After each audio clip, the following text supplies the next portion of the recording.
Welcome to exam machine.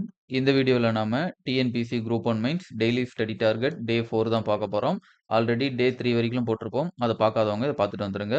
Paper 3ல unit 1 Indian polity தான் பார்க்க போறோம். இதுக்கு முன்னாடி பேப்பர் 2ல யூனிட் 1, யூனிட் 2, யூனிட் 3 3மே வந்து கம்ப்ளீட் பண்ணியிருப்போம். இன்னைக்கு நீங்க கவர் பண்ண வேண்டிய ஏரியா எக்ஸிக்யூட்டிவ் அப்படிங்கிறது தான். எக்ஸிக்யூட்டிவ்ல என்னென்ன ஏரியா கவர் பண்ணலாம் அப்படின்னா, president, vice president, prime minister, council of minister, constitutional authorities இத தான் வந்து நீங்க கவர் பண்ணணும். ஸோ இதோடைய டீகோடிங் அப்படிங்கிறது ரொம்ப ஸ்பெசிஃபிக்கா தேவையில்ல. ஏன்னா, இது ரொம்ப எஸ்டாப்ளிஷ்டான டாபிக்ஸ் தான். ஸோ உங்ககிட்ட இருக்கிற எந்த கன்டென்ட் இருக்கிற புக் இருந்தாலுமே எல்லாத்துலயுமே கிளியரா குடுத்துருப்பாங்க. ஃபார் எக்ஸாம்பிள் இப்ப ஒரு குடியரசுத் தலைவர் அப்படின்னா, அவருடைய ரோல் என்ன? அவருடைய இம்பார்ட்டன்டான பவர்ஸ் என்ன? ஃபங்ஷன்ஸ் என்ன? அப்படிங்கிற எல்லாத்தையும் கம்ப்ளீட்டா குடுத்துருப்பாங்க. ஸோ அத நீங்க கன்வென்ஷனல் மாடல்லயே நீங்க பிரிப்பேர் பண்ணிக்கிட்டா போதுமானது. அதே போல தான் மத்த டாபிக்கும். சரி இதுல என்ன கேள்விகள்லாம் வந்து கேட்டிருக்காங்க அப்படின்னு பார்த்தோம்னா, முதல்ல பிரசிடென்ட் எடுத்துக்குவோம். பிரசிடென்ட்ட பேஸ் பண்ணி என்னென்ன கொஸ்டின் கேட்டிருக்காங்க? எந்த இயர்ல அப்படிங்கிறதையும் பார்த்துக்கங்க. அப்பதான் உங்களால ட்ரெண்ட் வந்து எப்படி போகுதுங்கிறத அனலைசிஸ் பண்ண முடியும். What are all the financial power of Indian president? இந்திய குடியரசுத் தலைவரின் நிதி அதிகாரங்கள் என்ன? அப்படின்னு கேட்டிருக்காங்க. அதாவது பிரசிடென்ட்ன்னு படிக்கும்போதே நம்ம அவருக்கு அந்த சோர்ஸ், பவர், அவருடைய ஃபங்ஷன்ஸ் அப்படிங்கிற ஆங்கிள்ல தான் படிக்க போறீங்க. ஸோ அப்படி படிக்கும்போது ஆட்டோமேட்டிக்கா இந்த நிதி அதிகாரங்கள ஸ்பெசிஃபிக்கா அவங்க வந்து கேட்டிருக்காங்க. குரூப் 2 மெயின்ஸ்ல. அதே பார்த்தோம்னா, குரூப் 1 பார்த்தோம்னா 2019ஓட பிரசிடென்ட்ட பத்தி கொஸ்டின் பெருசா அதுக்கு பின்னாடி வரல. Discuss the constitutional limitations on the power of the president of India. So அவருடைய பவர்ஸோடைய லிமிட்டேஷன்ஸ் கான்ஸ்டிடியூஷனல் லிமிட்டேஷன் என்ன அப்படிங்கிறத கேட்டிருக்காங்க. What are the limits in ordinance proclamation by the president of India. So இதுவும் அதேதான். ஆர்டினன்ஸ் வந்து நம்ம அப்புறம் இது பண்றதுல என்ன லிமிட்ஸ்லாம் இருக்கு அப்படிங்கிறத வந்து கேட்டிருக்காங்க. What is the composition of electoral college in to elect the president of India. இந்திய ஜனாதிபதியை தேர்ந்தெடுக்கிறதுக்காக அந்த தேர்வு குழுவோட அமைப்பு என்ன அப்படிங்கிறத 15ல கேட்டிருக்காங்க. அப்ப 16க்கு பின்னாடி பார்த்தோம்னா, பெரிய லெவல்ல கொஸ்டின்ஸ் வந்து ரிஃப்ளெக்ட் ஆகல. ரிஃப்ளெக்ட் ஆன கொஸ்டினும் எல்லாமே என்னன்னா, அவருடைய பவர்ஸ்ல என்ன லிமிட்டேஷன்ஸ் இருக்கு, அப்படி இல்லன்னா ரொம்ப ஸ்பெசிஃபிக்கா டார்கெட் பண்ணி ஒரு சில பவர மட்டும் கேட்டிருக்காங்க. அதுவும் குரூப் 1 லெவல்ல பெருசா அந்த இது வந்து ஏரியா வந்து கவர் ஆகல. What are the executive power of president of India இதெல்லாம் 2015 இந்த ஏரியாவுல நம்ம நல்லா கவனிச்சீங்க அப்படின்னா, 2016 அண்ட் 15 இந்த ஏரியாவுல ரொம்ப கோர் ஏரியா நெறைய கேட்டிருப்பாங்க. அந்த கோர் ஏரியாவ எடுத்து நீங்க கொஞ்சம் டெவலப் பண்ணீங்க அப்படின்னா, அனலிட்டிக்கல் பேஸ்டு கேட்கிற கொஸ்டினுக்கு எல்லாமே ஆன்ஸர் பண்ற மாரி தான் இருக்கும். அதேபோல bring out the powers of president under article 370. So அந்த ஜம்மு காஷ்மீரோட இதெல்லாம் போட்டிருக்காங்க அப்படின்னா, ஸோ அந்த ஏரியா எல்லாமே அந்த டைம்ல கொஞ்சம் இம்பார்ட்டன்ட்டா இருந்தது. Write down the power of pardon of president. குடியரசுத் தலைவரின் மன்னிக்கும் அதிகாரத்த வந்து 2008ல வந்து கேட்டிருக்காங்க. ஸோ இந்த 8ல வரும்போது பார்த்தோம்னா, ரொம்ப ஃபண்டமெண்டலா இருக்கு. ஸோ அதே கேள்வி தான் இந்த இடத்துலயும் இருக்கும். Discuss the powers and functions of president of India.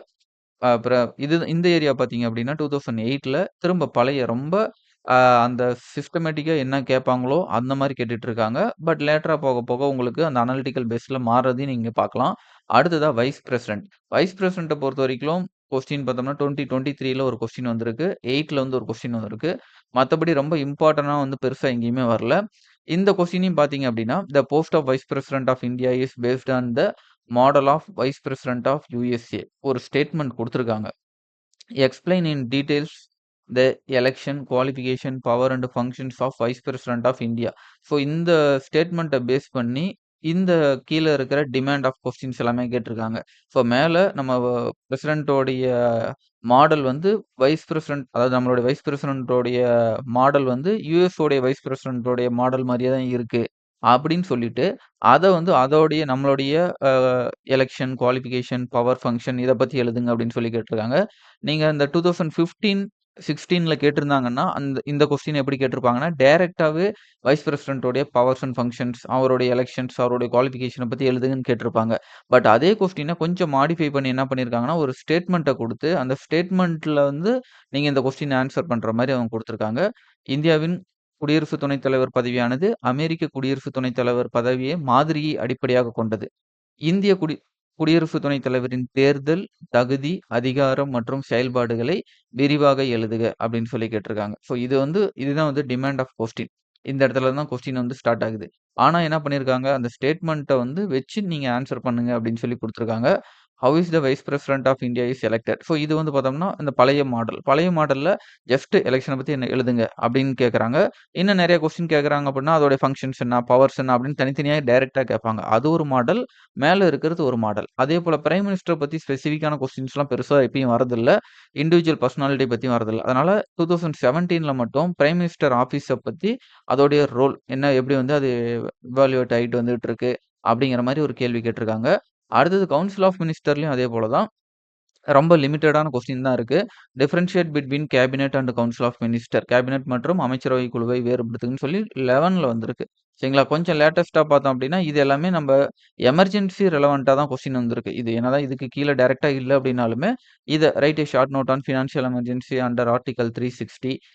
What are the ground for the proclamation of financial emergency. So அதேதான். அந்த கொஸ்டினே தான் என்ன பண்ணியிருக்காங்க, திரும்ப திரும்ப கொஞ்சம் லைட்டா மாடிஃபை பண்ணி பண்ணி கேட்டிருக்காங்க. அதேபோல அடுத்ததா பார்த்தீங்கன்னா, what would be the consequence of financial emergency in India. இது 2011ல வந்து கேட்டிருக்காங்க. ஸோ இந்த கொஸ்டின ஓரளவுக்கு பேஸா வச்சு ரெடி பண்ணா, இந்த கொஸ்டின் கேட்கும்போது நம்ம ஆன்ஸர் பண்றதுக்கு ரொம்ப ஈஸியா இருக்கும். அதுக்கு அடுத்ததா கான்ஸ்டிடியூஷனல் அத்தாரிட்டில சிஏஜிய பத்தி ஒரு question. Describe the duties and powers of comptroller and auditor general of India. மத்திய பொதுக்கணக்கு தணிக்கையாளரின் அதிகாரம் மற்றும் பணிகளை விவரி அப்படின்னு சொல்லி, ஸோ இந்த டிரான்ஸ்லேஷன் எல்லாமே அவங்க டிஎன்பிசியே குடுக்குற டிரான்ஸ்லேஷன் தான். அந்த கொஸ்டின் டைரக்ட்டா தான் நம்ம எடுத்து போட்டுட்டு இருக்கோம். ஸோ அந்த டிரான்ஸ்லேஷன்ல ஒரு சில எரர்ஸ்லாம் இருக்கும். அதில நீங்க கொஞ்சம் இது பண்ணி இங்கிலீஷ்ல இருக்கிறதே ஃபைனலா பார்த்துக்கங்க. 2019ல கேட்டிருக்காங்க. அதுக்கு அடுத்து பார்த்தோம்னா, 2011ல briefly discuss the functions of CAG.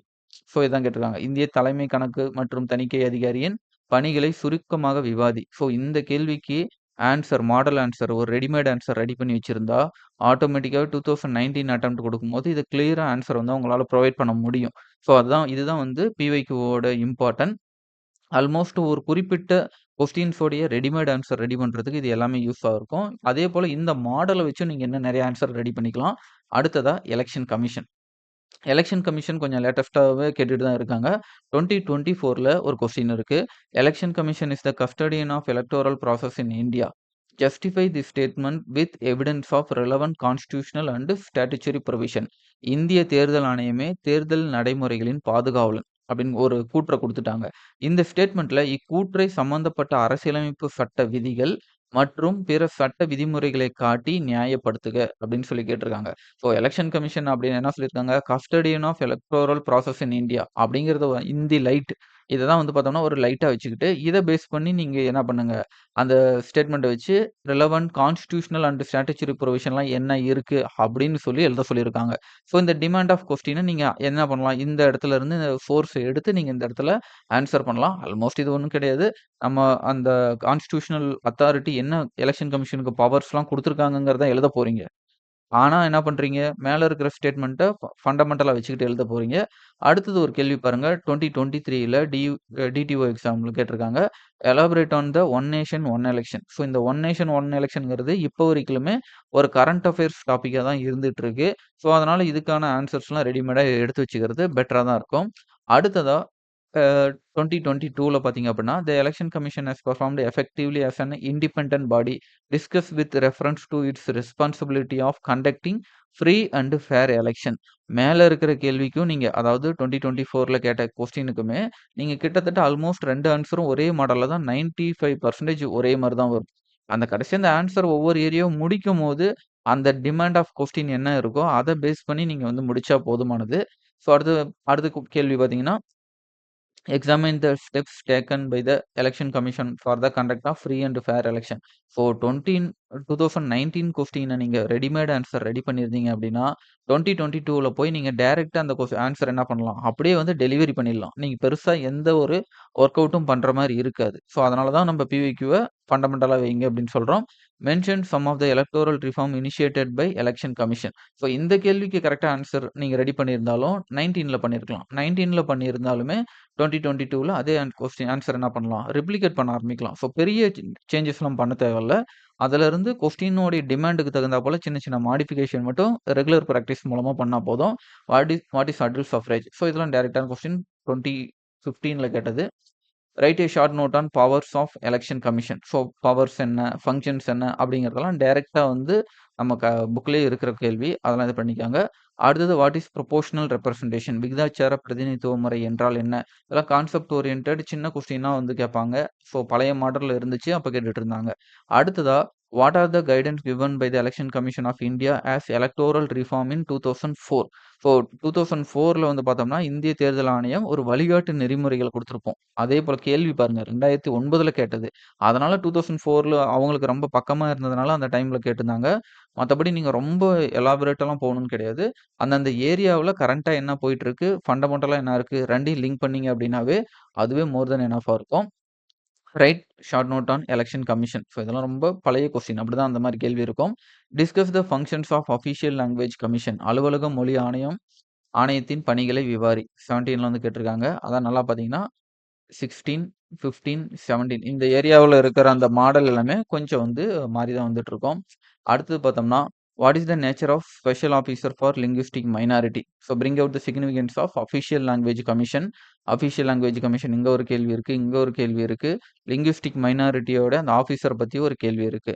அடுத்தது write short note on national commission for scheduled caste. So இது வந்து 2009ல கேட்டிருக்காங்க. ஸோ இந்த மாரி கொஸ்டின்ஸ் எல்லாமே வந்து பார்த்தோம்னா, ரொம்ப ஃபண்டமெண்டலா இருக்கும்போது ரிப்பீட்டா கொஸ்டின் வரும். ஆனா, அதோடைய டைமென்ஷன்ஸ் வந்து கொஞ்சம் மாத்தி மாத்தி கேட்டுக்கிட்டு இருப்பாங்க. ஸோ அத மட்டும் நீங்க ரெடி பண்ணிட்டீங்கன்னா போதும். ஸோ அடுத்த வீடியோல நம்ம அடுத்த டாபிக் என்ன படிக்கணும் அப்படிங்கிறத போட்டு, அதுக்கான பிஒய்க்யூவும் பார்ப்போம். ஸோ இதுக்கான நோட்ஸ், ஷார்ட் நோட்ஸ் ரெடி பண்றது அப்படின்னா, நீங்க ஆன்ஸர் எழுதுற ஃபார்மேட்ல ஒரு குரூப் 1 மெயின்ஸ் எக்ஸாம், ரியல் எக்ஸாம்ல போய் எழுதும்போது, என்ன பாயிண்ட்லாம் போட்டு அந்த ஆன்ஸர் எழுதுவீங்களோ, அதுக்கு தகுந்தா போல உங்களுடைய நோட்ஸ் வந்து ரெடி பண்ணிக்கங்க. அப்பதான் அது வந்து திரும்ப ரெஃபர் பண்றதுக்கும், திரும்ப நீங்க வந்து ரிவிஷன் பண்ணி எழுதுறதுக்கும் யூஸ்ஃபுல்லா இருக்கும். ஸோ அடுத்த வீடியோல பார்ப்போம். Thank you.